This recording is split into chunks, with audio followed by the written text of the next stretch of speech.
ఇవాళ దొండకాయలు ఉల్లిపాయలు వేసి ఫ్రై అండి. నేను తగినంత బాగానే వేసుకున్నాను నూనె మాత్రం, ఎందుకంటే దొండకాయలకి ఎక్కువ నూనె పడుతుంది. ఓ పట్టాను వేగవు కదా, అందుకే నేను దొండకాయ ఫ్రైకి ఎక్కువ నూనె వేసేసుకున్నాను. బాండిలో ఎక్కువ నూనె వేసుకున్నాను, మంచిగా కావాలని వేసుకున్నాను. తర్వాత జీలకర్ర వేసుకున్నాను, అలాగే వెల్లుల్లిపాయలు వేసుకున్నాను. ఇప్పుడు ఉల్లిపాయలు వేసుకున్నాను. ఇది కొంచెం వేగిపోయాక, ఆల్రెడీ వేగిపోయండి, ఇవి బాగా వేగిపోయాక నేను దొండకాయ ముక్కలు వేసేసుకుంటున్నాను. దొండకాయ ముక్కలు వేసేసుకుని చక్కగా వేగాలండి. వేగిపోయాక మళ్ళీ మనం ఒక 2-3 సార్లు అలా మూత పెట్టేసి వదిలేయాలి. వదిలేస్తే అవి చక్కగా మగ్గిపోతాయి. మళ్ళీ మగ్గాక మీకు మళ్ళీ చూపిస్తాను. కానీ వెరీ వెరీ టేస్టీ అండి. నా ఛానల్ని సబ్స్క్రైబ్ చేసుకోండి, సపోర్ట్ చేయండి, ఇంకో నలుగురికి షేర్ చేయండి. చాలా టేస్టీ అయిన దొండకాయ ఉల్లిపాయ ఫ్రై మీకు ఇది మగ్గాక మీకు మళ్ళీ చూపిస్తాను. చూసారు కదండి, బాగా వేగిపోతున్నాయి చక్కగా. నేను ఏమీ వేసుకోలేదండి, ఎలాంటి పోపు వేసుకోలేదు, ఏం మినపప్పు కానీ శనగపప్పు కానీ ఏం వేసుకోలేదు. జస్ట్ జీలకర్ర వేసుకున్నాను, వెల్లుల్లిపాయలు వేసుకున్నాను, ఉల్లిపాయలు వేసుకున్నాను, పసుపు వేసాను. అవి వేసేసాక ఉల్లిపాయలు బాగా వేగిపోయాక అప్పుడు నేను దొండకాయ ముక్కలు వేసాను. ఇది ఒకసారి అదే మూత తీసి చూసినదండి, ఇంకా వేగలేదు. సో ఇంకా వేగాలండి. సో అదే చెప్తున్నాను, ఏమీ వేయక్కర్లేదు, కరివేపాకు అక్కర్లేదు, ఏం అక్కర్లేదు, ఎలాంటి పోపు అక్కర్లేదు. జస్ట్ జీలకర్ర వెల్లుల్లిపాయలు ఉంటే చాలు, చక్కగా ఉల్లిపాయలు ఉంటే చాలు, కొంచెం పసుపు వేసేసుకోండి కలర్ కోసం, అంతే. చాలా చాలా బాగుంటుంది. ఇది బాగా వేగిపోయాక మాత్రం చక్కగా నూనె వేసుకోండి, నూనె వేసుకుంటేనే బాగుంటుంది.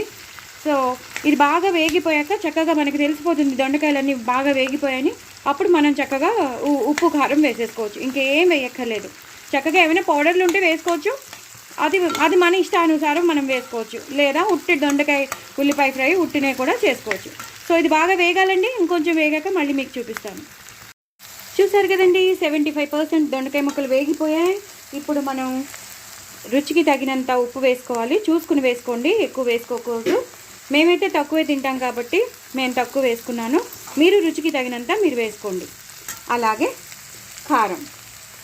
కారం కూడా మీరు రుచికి తగినంత, ఇంకా పచ్చిమిరపకాయలు మనం ఏమీ వేయలేదు కాబట్టి మనకి రుచికి తగినంత మనం ఎంత కారం తినగలుగుతామో అంత. నేను హాఫ్ స్పూన్ వేస్తున్నాను కాబట్టి 3/2 స్పూన్స్ వేసాను అనమాట. వేసేసి చక్కగా ఇలా కలిపేసుకోవాలి. సిమ్లో పెట్టుకోండి, కొంచెం మరి హైలో పెట్టుకోవద్దు. అలాగే మనం సాంబార్ పొడి చేసి పెట్టుకుంటాం కదండి, ఆ సాంబార్ పొడి కొంచెం వేసేసుకోవాలి. ఎందుకంటే అందులో ధనియాలు, జీలకర్ర, మిరియాలు ఇవన్నీ ఉంటాయి కాబట్టి కొంచెం మంచి ఫ్లేవరబుల్గా ఉంటుందన్నమాట. ఫ్రై చాలా ఫ్లేవరబుల్గా ఉంటుంది, చాలా చాలా చాలా బాగుంటుంది. దయచేసి నా ఛానల్ని సబ్స్క్రైబ్ చేసుకోండి, సపోర్ట్ చేయండి. అయిపోయిందండి కూర. ఇంకెక్కువ కారం వేసాక ఎక్కువసేపు ఉంచకూడదు, ఎందుకంటే ఆ కారం కలర్ మారిపోతుంది, ఎర్రగా ఉన్నది కాస్త బ్రౌన్ అయిపోతుంది. సో ఇలా మీరు చక్కగా ఇలా అనేసుకుని చక్కగా మొత్తం అంతా కారం, ఉప్పు, అలాగే మనం వేసిన సాంబార్ పౌడర్ అంతా మనం కలిసిపోయాక బంద్ చేసేయడమేనండి. నేను ఒక చేత్తో ఫోన్ పట్టుకుని తీసిన ములాంచి ప్యాన్ కదిలిపోతుంది. సో అది మీకు ఇబ్బందిగా ఉన్నట్టుంది, బట్ నేను ట్రై చేస్తున్నాను, ప్యాన్ కదలకుండా చేయడానికే ప్రయత్నిస్తున్నాను. చాలా చాలా బాగుంటుందండి. వేడివేడి అన్నంలో చక్కగా తినేసేయండి, ఎంతో బాగుంటుంది. ఇప్పుడు వచ్చేది సమ్మరే కాబట్టి ఏదో ఒక పచ్చడి ఎలాగో ఉంటుంది, ఆవకాయో, మాగాయో, లేదా టమాటో పచ్చడి, ఏదో పచ్చడి ఉంటుంది. చక్కగా ఈ కూర, పచ్చళ్ళు పెరిగేసుకుని తినేసేయండి, అయిపోతుంది. చాలా చాలా టేస్టీ అయిన దొండకాయ ఉల్లిపాయ ఫ్రై చాలా చాలా బాగుంటుంది. ఆ ఉల్లిపాయలు వేస్తే ఆ ఉల్లిపాయలకు ఉన్న తీయదనం ఈ దొండకాయకి పట్టి చాలా చాలా బాగుంటుందండి. దయచేసి నా ఛానల్ సబ్స్క్రైబ్ చేసుకోండి, సపోర్ట్ చేయండి, ఇంకో నలుగురికి షేర్ చేయండి, కామెంట్ బాక్స్లో పెట్టండి చాలా టేస్టీగా ఉందని, చాలా చాలా టేస్టీగా ఉందని పెట్టండి. మీరు ఎంజాయ్ చేయండి, అదొకటే కావాలి నాకు. సో ఎంజాయ్ చేసి సబ్స్క్రైబ్ చేసుకోవడం మాత్రం అసలు మర్చిపోవద్దు. ఫస్ట్ సబ్స్క్రైబ్ చేసుకుని ఈ రెసిపీ చూడండి, చాలా చాలా టేస్టీ అయిన దొండకాయ ఆనియన్ ఫ్రై.